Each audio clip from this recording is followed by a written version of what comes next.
Hello everyone, इस video में हम माइक्रोब्स इन ह्यूमन वेलफेयर को अच्छी तरह स्टडी करेंगे। तो हम स्टार्ट करते हैं microbes in human welfare. Besides macroscopic plants and animals, microbes are the major component of biological system on the earth. Plant और एनिमल के साथ साथ माइक्रोब्स जो है वो भी बायोलॉजिकल सिस्टम का एक कंपोनेंट है। You have studied about the diversity of the living organism in class 11th class में आपने diversity of living organism के बारे में पढ़ा था। Do you remember? अब ये कह रहे क्या आपको याद है? Which kingdom among the living organism contain microorganism? कौन सा किंगडम माइक्रो ऑर्गेनिज्म को कंटेन करता है? ठीक है, तो ये क्वेश्चन आपके लिए है। कमेंट बॉक्स में कमेंट करके बताइएगा कि वो कौन सा किंगडम है जिसमें माइक्रो ऑर्गेनिज्म आते हैं। ठीक है, अब हम आगे देखते हैं। Which are the ones that are only microscopic, इनमें से कौन से माइक्रोस्कोपिक है, ये भी आप ही बताओगे। अब हम आगे देखते हैं। Microbes are present everywhere. अब ये कह रहे हैं कि माइक्रोब्स जो है वो सभी जगह प्रेजेंट है। ठीक है, कहाँ कहाँ? सॉइल में, water, air, inside our bodies and that of other animals and plants. ठीक है, इन सभी जगह तो प्रेजेंट है ही, बट इनके साथ साथ ये वहाँ पे भी प्रेजेंट है where there no other life form. ठीक है, जहाँ पे कोई लाइफ नहीं है वहाँ भी ये एग्जिस्ट कर रहे हैं।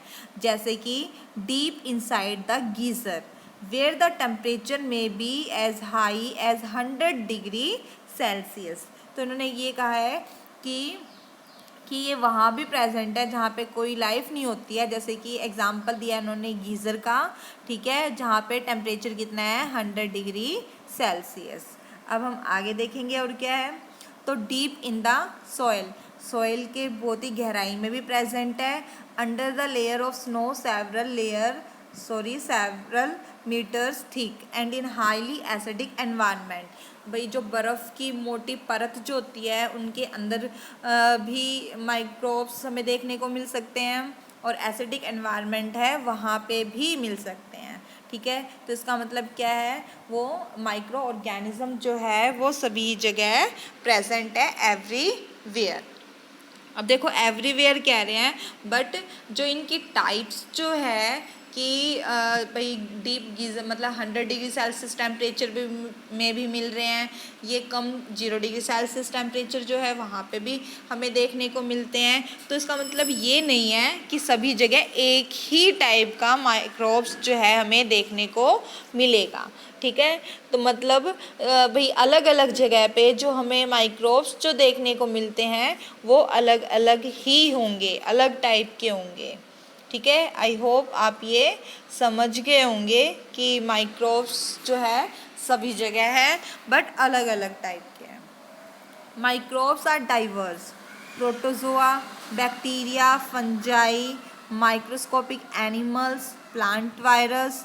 तो ये सभी माइक्रोब्स के इन्होंने एग्जाम्पल दिए हैं, वराइड्स एंड आल्सो प्रोइंस। अब देखो प्रोइंस के बारे में बता रखा है इन्होंने, डेट आर प्रोटीनियस इन्फेक्शन। जो प्रोइंस जो है वो प्रोटीनियस इन्फेक्शियस एजेंट है।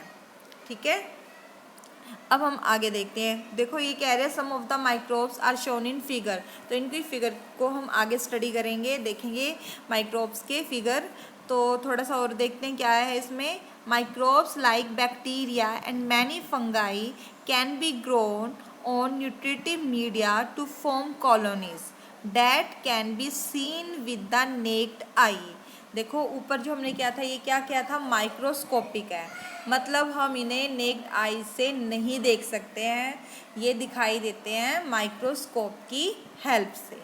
ठीक है, मतलब हम माइक्रोस्कोप जो है उनकी हेल्प से देख सकते हैं माइक्रोब्स को। ठीक है, बैक्टीरिया को। अब इन्होंने कहा है कि अगर हम उन्हें कल्चर करते हैं, ठीक है, मतलब न्यूट्रिटिव मीडिया में रखते हैं, अगर हम उन्हें न्यूट्रिटिव मीडिया में अगर हम उन्हें रखेंगे तो क्या है? उनकी एक कॉलोनी बन जाएगी। अब कॉलोनी बनेगी तो क्या है? हम उन्हें नेक्ड आई से देख सकते हैं। ठीक ठीक है। तो ये हमने कल्चर क्यों किया, न्यूट्रिटिव मीडिया में क्यों रखा है, ताकि हम माइक्रो ऑर्गेनिज्म को भाई स्टडी कर सकें, वो कैसे हमारे लिए यूज़फुल है, कैसे हमारे लिए हार्मफुल है, उनके बारे में हम डिटेल में जान सकें। ठीक है। तो अभी हमने फिगर की बात की थी, तो आप ये फिगर देख रहे हैं, जो ये फिगर जो है भाई ये बैक्टीरिया का फिगर है। तो ये रोड शेप्ड फिगर दिखाई दे रहा है, ये स्फेरिकल शेप्ड फिगर दिखाई दे रहा है आपको। जो ये जो फिगर है ये बैक्टीरियोफाज है। ठीक है, मतलब वायरस बैक्टीरिया को इन्फेक्ट करता है। जब वायरस बैक्टीरिया को इन्फेक्ट करे, ठीक है, जब वायरस बैक्टीरिया को इन्फेक्ट करता है तो हम उसे क्या बोल देते हैं, बैक्टीरियोफाज। ठीक है, बैक्टीरियो PHAGE फाज। आई होप आप ये समझ गए होंगे बैक्टीरियोफाज होता क्या है। ठीक है, उसका ये डायग्राम जो है, पिक्चर जो है, आप वो देख रहे हैं, ये वाला है। और जो ये आपको बी में जो आपको दिखाई दे रहा है, तो वो कौन सा है, एडिनो वायरस का। ठीक है, फिगर है। और ये क्या करता है, ये रेस्पिरेटरी इन्फेक्शन कॉज करता है। ठीक है, हमारे रेस्पिरेटरी सिस्टम को अफेक्ट करेगा। अब हम आगे देखते हैं, जो आपको ये दिखाई दे रहा है, तो देखो ये रोड लाइक है, बट यहाँ पे जो आपको ये चीज़ दिख रही है वो फ्लैजिला है। ठीक है, मतलब ये फ्लैजिलेटेड माइक्रोब्स हैं। और जो आपको इस साइड रोड लाइक जो आपको दिखाई दे रहा है, तो वो क्या है, रोड शेप में कौन सा कौन सा वायरस है, टोबैको मोज़ाइक वायरस, जिसे हम TMV बोलते हैं। ठीक है, आई होप आप ये फिगर को समझ गए होंगे और इनके नाम जो है अच्छी तरह से आपको समझ में आ गया होगा। अब देखो, अभी हमने बात की थी न्यूट्रिटिव मीडिया में रखने की, ठीक है, मतलब कल्चर करने की। तो ये जो आपको दिखाई दे रही है पेट्री डिश, जो प्लेट जो आपको दिखाई दे रही है, इनमें क्या है, इनको कल्चर किया गया है। ठीक है, क्यों कल्चर कर रहे हैं, हमारे वेलफेयर के लिए, ताकि हमें इनके बारे में अच्छी तरह से डिटेल में पता चले। अब हम आगे देखते हैं इन चैप्टर 8। अब ये कह रहे हैं कि आपने 8th चैप्टर में माइक्रोब्स को रीड किया था। ठीक है, हमने क्या किया है, 8th चैप्टर में माइक्रोब्स के बारे में रीड किया है। तो 8th चैप्टर में क्या बताया गया है, माइक्रोब्स जो है वो डिजीज़ कॉज करता है, ये बताया गया है। कहाँ कहाँ डिजीज़ कॉज करता है, ह्यूमन बीइंग में, और उसके अलावा और कहाँ ये अफेक्ट कर रहे हैं, डिजीज़ कॉज कर रहे हैं, disease in animals and plants में। तो डिजीज़ के बारे में 8th चैप्टर में बताया गया है। बट जो हम 10th का चैप्टर कर रहे हैं, इसके अंदर हमें उनका यूज़फुलनेस बताया है, माइक्रोब्स हमारे लिए हेल्पफुल कैसे हैं, यूज़फुल कैसे हैं। ठीक है, तो यूज़फुल के बारे में बताया है। ठीक है, तो अब हम आगे इसकी यूज़फुलनेस देखते हैं। तो फर्स्ट हमारा पॉइंट है इसमें, microbes in house hold product, मतलब हमारे घर के जो प्रोडक्ट जो होते हैं उसमें ये कैसे हेल्प करते हैं। You would be surprise to know that we use microbes or products derived from them every day। तो इन्होंने ये कहा है कि आप ये जानकर हैरान हो जाओगे कि माइक्रोब्स के जो प्रोडक्ट जो है हम एवरीडे यूज़ करते हैं। ठीक है, अब एग्ज़ाम्पल कौन से हैं, तो इन्होंने एग्ज़ाम्पल दिया है, भाई प्रोडक्ट कौन सा यूज़ कर रहे हैं, कर्ड। ठीक है, कैसे बनता है, दही, दूध से हम दही बनाते हैं, पर बनाते कैसे है, मतलब मिल्क जो है कर्ड में चेंज कैसे होता है, किसकी हेल्प से होता है, वो माइक्रो ऑर्गेनिज्म है। नाम क्या है, लैक्टोबैसिलस। दूसरा कॉमन नेम क्या है, हम क्या बुलाते हैं उन्हें, लैक्टिक एसिड बैक्टीरिया। भाई इनके जो सोर्स है प्रोडक्ट, और प्रोडक्ट के साथ जो सोर्स जो है वो बहुत ही इम्पोर्टेंट है। ठीक है, अच्छी तरह से आप याद रखिएगा इन्हें। Grow in milk and convert it to curd. तो उन्होंने ये कहा है कि जो एलएबी जो बैक्टीरिया जो है वो मिल्क में ग्रो करता है और मिल्क को कर्ड में कन्वर्ट कर देता है। ठीक है, तो अब कैसे करता है, वो वर्क कैसे कर रहा है, मतलब हाउ दे वर्क। ठीक है, वो काम कैसे करते हैं, तो ये बताया गया है। अब यहाँ पे कैसे काम करते हैं वो, ड्यूरिंग ग्रोथ के दौरान LAB प्रोड्यूस एसिड। तो तो ये क्या प्रोड्यूस करते हैं, एसिड प्रोड्यूस करते हैं, ठीक है, डेट कोगुलेट, जिसकी वजह से क्या है, वो वहाँ पे कोगुलेट जमा हो जाते हैं, ठीक है, उसको कोगुलेट हो जाते हैं, डेट पार्शली डाइजेस्ट, एंड क्या करेंगे, उनको पार्शली डाइजेस्ट करेगा, किसे, मिल्क प्रोटीन को। मतलब कैसे दूध से दही बन रहा है, तो कैसे बनता है, जो एलएबी जो बैक्टीरिया जो है वो एसिड प्रोड्यूस करते हैं, फिर धीरे धीरे वो कोगुलेट होना स्टार्ट हो जाते हैं, फिर वो मिल्क प्रोटीन को डाइजेस्ट करना स्टार्ट कर देते हैं, ठीक है, एक ऑप्टिमम टेम्परेचर पे, ठीक है, उनका सूटेबल टेम्परेचर नहीं मिलेगा तो वो मल्टीप्लाई नहीं कर पाएंगे, ठीक है, इस प्रकार क्या है, दूध से दही बन जाता है, ठीक है। आई होप आप समझ गए होंगे। अब देखो, अब दूध रखे रखे तो दही में कन्वर्ट नहीं होगा, तो हम उसके अंदर क्या मिलाते हैं, आपने देखा होगा घर में जब हम दही जमाते हैं तो हम क्या करते हैं, हम जामुन डालते हैं दूध में, ठीक है, तो दूध में जब जामुन डालते हैं, अगर ठंडे दूध में डालोगे तब भी दही नहीं बनेगी, और अगर ज़्यादा गर्म में डाल दोगे तब भी दही अच्छी नहीं होएगी। तो हम क्या है, एक सूटेबल टेम्परेचर, ना वो दूध ज़्यादा गर्म हो ना ही वो ज़्यादा ठंडा हो, ठीक है, तब हम उसके अंदर जामुन डालते हैं। तो उस जामुन को जो दूध को दही में कन्वर्ट कर देगा, क्या कहते हैं हम, इनोकुलम और स्टार्टर, ठीक है। उस जामुन में क्या है, बहुत ज़्यादा ही अमाउंट में एलएबी है, मिलियंस ऑफ एलएबी, ठीक है। अब ये क्या है, मिल्क जो है कर्ड में कन्वर्ट हो जाएगा। आई होप आप ये समझ गए होंगे कि कैसे दूध से दही हम बनाते हैं, हम मतलब माइक्रोब्स जो है कैसे हेल्प कर रहे हैं, ठीक है। अब देखो, अब कर्ड में की क्वालिटी, न्यूट्रिशनल क्वालिटी क्या है, ठीक है, कर्ड की, तो क्या होता है, improve it's nutritional quality by increasing vitamin B12। मतलब जैसे ही दूध से दही बनेगा, अब उसके अंदर क्या प्रेजेंट है, विटामिन B12, जो कि हमारे हेल्थ के लिए बहुत ही इम्पोर्टेंट है, ठीक है। आई होप आप इतना ये समझ गए होंगे भाई, सोर्स और जो एजेंट जो हैं प्रोडक्शन के लिए, दोनों ही इम्पोर्टेंट है, अच्छी तरह से याद रखिएगा, ठीक है। अब हम आगे देखते हैं, in our stomach too LAB, मतलब lactic acid bacteria play very beneficial role in checking disease causing microbes. देखो, फर्स्ट रोल क्या था, कर्ड फॉर्मेशन, ठीक है, और अब सेकंड क्या किया है हमने, हमारे स्टमक के अंदर ये क्या कर रहा है, चेक कर रहा है, ठीक है, किसे, डिजीज़ कॉजिंग माइक्रोब्स को, ठीक है। अब थर्ड रोल कर रहे हैं हम, अगर आपका ये क्वेश्चन आता है तो आप पॉइंट्स में लिखिएगा। तो नेक्स्ट पॉइंट क्या है इसका, dough, which is use for making food.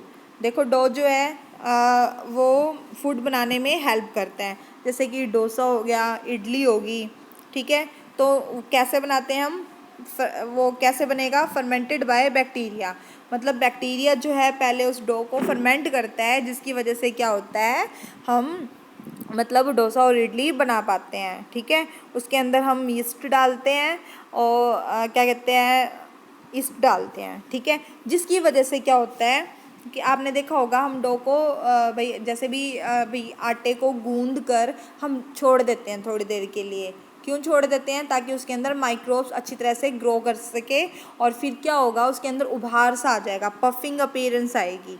तो वो उभार किस वजह से है, due to the production of CO2 gas, मतलब उसके अंदर CO2 गैस जो है वो प्रोड्यूस हो गया उस वजह से। अब आगे देखो क्या है, क्वेश्चन है एक, can you tell which metabolic pathway is taking place resulting in the formation of CO2। अब इन्होंने कहा है कि क्या आप बता सकते हैं कि ये जो मेटाबॉलिक पाथवे भाई CO2 जो प्रोड्यूस हो रहा है तो वो कैसे हो रहा है। तो देखो, मेटाबॉलिक पाथवे जो होते हैं वो दो टाइप का होता है, ठीक है। अभी हमने मेटाबॉलिक पाथवे की बात कर रहे हैं, आप स्टार्टिंग में आपने +1 क्लास में किया भी था, ठीक है। तो वो कौन से हैं, कैटाबॉलिक पाथवे, अब आपको ध्यान में आ गया होगा मेरे ख्याल से, ठीक है। और दूसरा क्या है, एनाबॉलिक। कैटा में क्या होता है, ब्रेक डाउन होता है, चीज़ टूट जाएगी, ठीक है, ब्रेक डाउन होगा। और एना में क्या होगा, फॉर्मेशन होएगी, ठीक है, इसके अंदर प्रोडक्शन होगा। तो ये दो पाथवे है। अब यहाँ पे इन्होंने बात की है फॉर्मेशन ऑफ CO2 की, ठीक है। अब इन्होंने ये कहा है कि जो CO2 जो प्रोड्यूस होता है वो कैसे प्रोड्यूस हो रहा है, ठीक है, कौन सी, देखो अगर हम प्रोसेस का नाम लें तो प्रोसेस कौन सी है, फर्मेंटेशन, ठीक है। तो फर्मेंटेशन के थ्रू क्या है, CO2 गैस जो होती है वो रिलीज होती है। आई होप आप ये समझ गए होंगे, ठीक है। तो भाई इन्होंने मेटाबॉलिक पाथवे के बारे में बताया, तो आपको बता दिया है कि कौन से दो टाइप के मेटाबॉलिक पाथवे होता है, ठीक है। तो फर्मेंटेशन में क्या कहते हैं, ये CO2 जो है वो बनेगा, उसके मतलब फर्मेंटेशन प्रोसेस से अल्कोहल जो होता है वो भी बनता है, अल्कोहल उसी दौरान क्या है, CO2 गैस जो होती है वो रिलीज होती है। उससे पहले ग्लाइकोलाइसिस होएगी जिसमें ग्लूकोज बनेगा, ठीक है।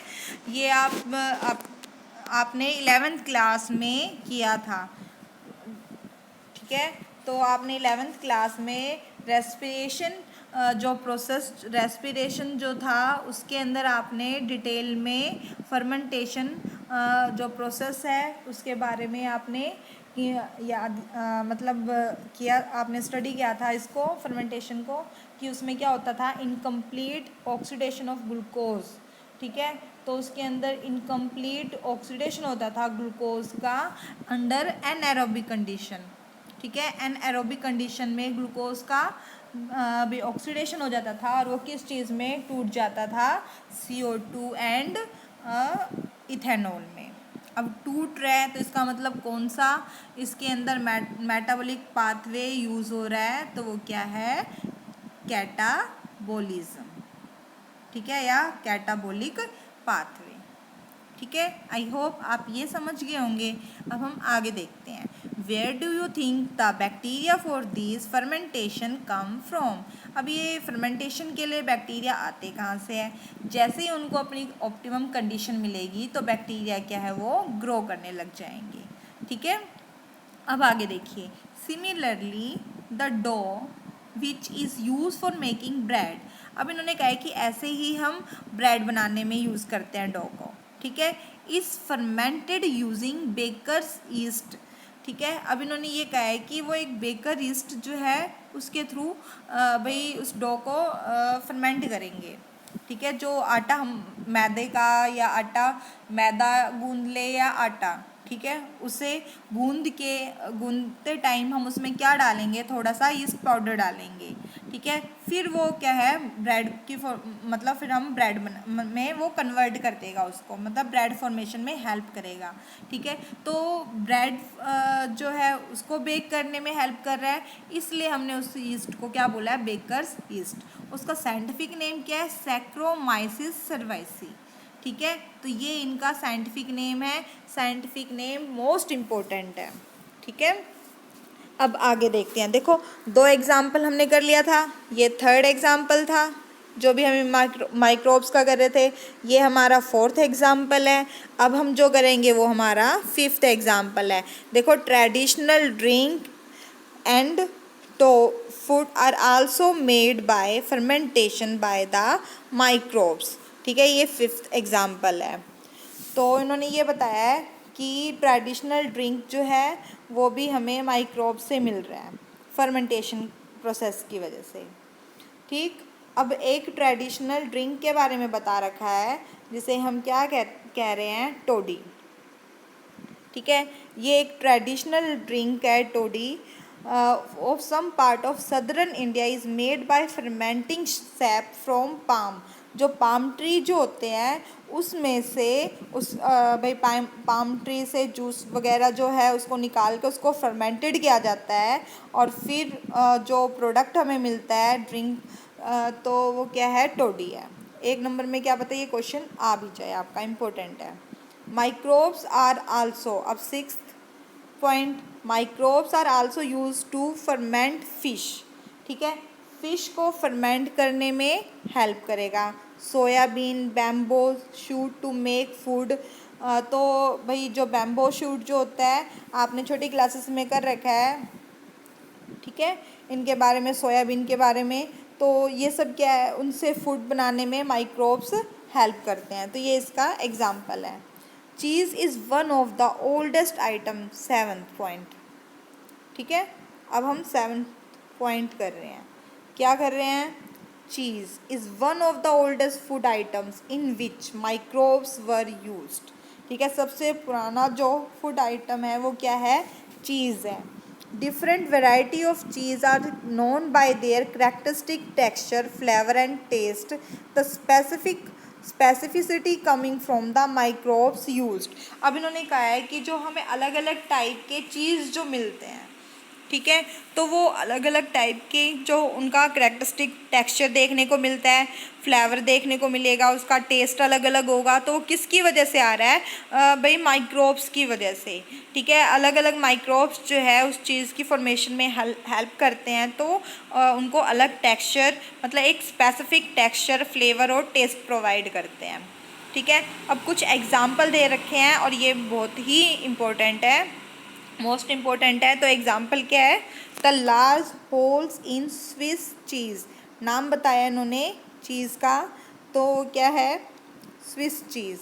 ठीक है, तो उन्होंने कहा है कि उनके अंदर होल्स दिखाई देते हैं। वो होल्स किस चीज़ के हैं? भाई प्रोडक्शन होता है लार्ज अमाउंट में CO2 का, उसकी वजह से। कौन प्रोड्यूस करता है ये होल्स जो है उसमें स्विस चीज़ के अंदर? तो वो क्या है? एक बैक्टीरिया के थ्रू होता है जिसका नाम क्या है? प्रोपायनी बैक्टीरियम शर्मानी। तो ये बैक्टीरिया का नाम है जिसकी वजह से स्विस चीज़ में होल प्रोड्यूस होता है। अब है रॉकफोर्ट चीज़। ठीक है, आर राइपेंड बाय। इसे कैसे राइप किया जाता है? स्पेसिफिक फंगाई की वजह से। ठीक है, तो अब देखो, जो स्विस चीज़ है उसमें हेल्प कर रहा है बैक्टीरिया, जो रॉकफोर्ट चीज़ है उसमें कौन हेल्प कर रहा है? फंजाई कर रहा है। ठीक है, और उस फंगस का नाम क्या है? उस फंगाई का नाम क्या है? तो नाम है पेनिसिलियम, पेनिसिलियम